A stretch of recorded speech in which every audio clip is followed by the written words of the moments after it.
Good morning. I am Judith from Physical Science Department. Now, today we are going to discuss a topic about mechanical properties of solids and fluids. Let's see about the properties of solids. In solids, atoms or molecules are tightly fixed in the solid formation. Atoms get bound together through various types of bonding. Due to the interaction between the atoms, they position themselves at a particular inatomic distance. This position of atom in this bond condition is called their mean position. Now let's see about the plasticity and elasticity. Elastic behavior of materials. The rigid bodies when stretched with an external force restore their original shape after the removal of this force. It means they are in an elastic limit. So until the elastic limit, the body resists the changes. Therefore, we can say that the body is perfectly elastic. Now let's see about plasticity. Plasticity is the property of solid material and it does not gain its original shape and size after the removal of applied force. Plastic wrap is an example of plasticity. After stretched, it stays stretched. Now let's see about the stress and strain. Stress. When the deforming force is applied to an object, the object deforms. In order to bring the object back to its original shape and size, there will be an opposing force generated inside the object.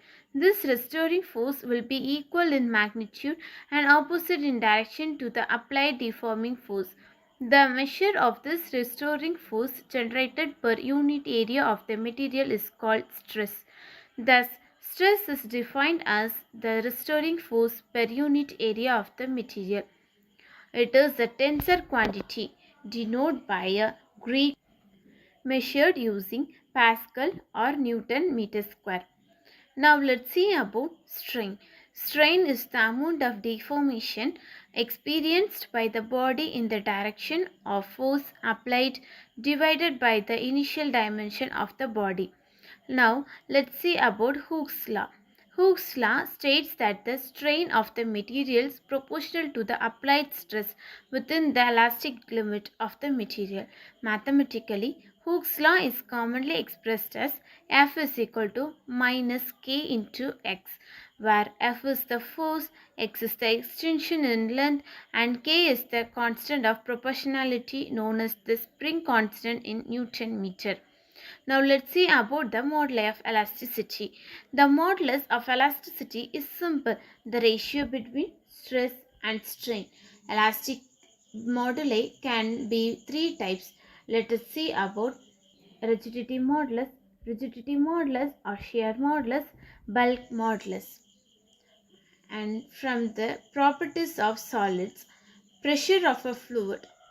Fluid pressure refers to a measurement of the force per unit area that acts on an object in the fluid or on a closed container's surface. Furthermore, the cause of this pressure is due to acceleration, gravity, or by forces that are outside the closed container.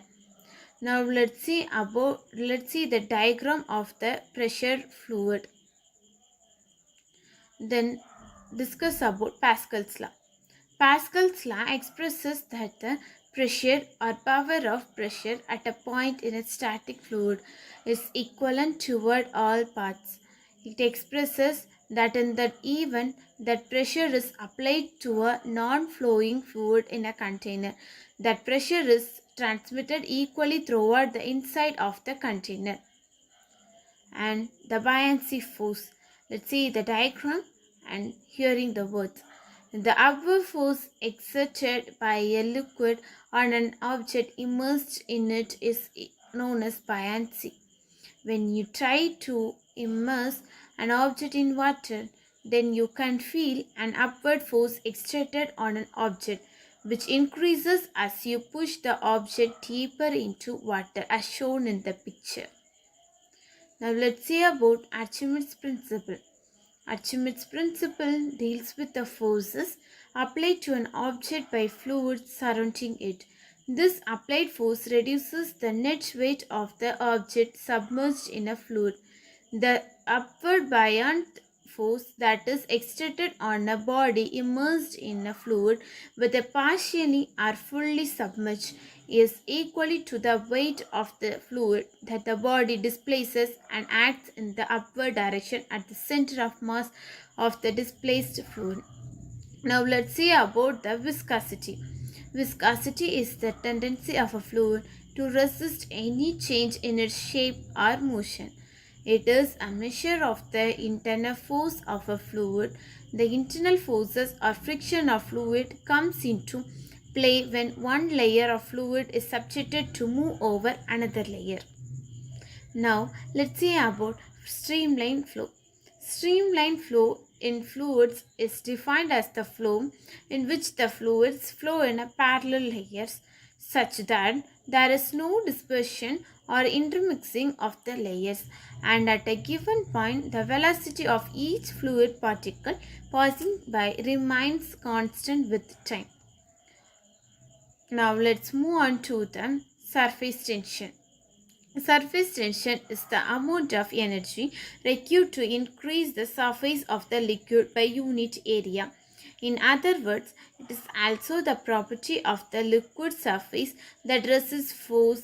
Intrinsically, it keeps a barrier between foreign materials and liquid. This is the force that holds the liquid molecules bound together. Now let's move on to the Bernoulli's principle. Bernoulli's principle states that the total mechanical energy at a moving fluid comprising the gravitational potential energy of elevation, the energy associated with the fluid pressure, and the kinetic energy of the fluid motion remains constant. Bernoulli's principle can be derived from the principle of conservation of energy. Let's come to the conclusion. We can see about mechanical properties of solids. In mechanical properties of solid, we see about elasticity and plasticity. From that, we see about stress, strain, Hooke's law and elastic moduli. From elastic moduli, we can divide it that Young's modulus, shear modulus and bulk modulus. Then we see about properties of fluid. In properties of fluid, we can learn about surface tension, streamline flow, pressure of a fluid, Pascal's law, buoyancy, Archimedes principle, viscosity and Bernoulli's principle. These all are we learn about the properties of fluids. So thus we learn in today's topic that properties of solids and fluids. Thank you all.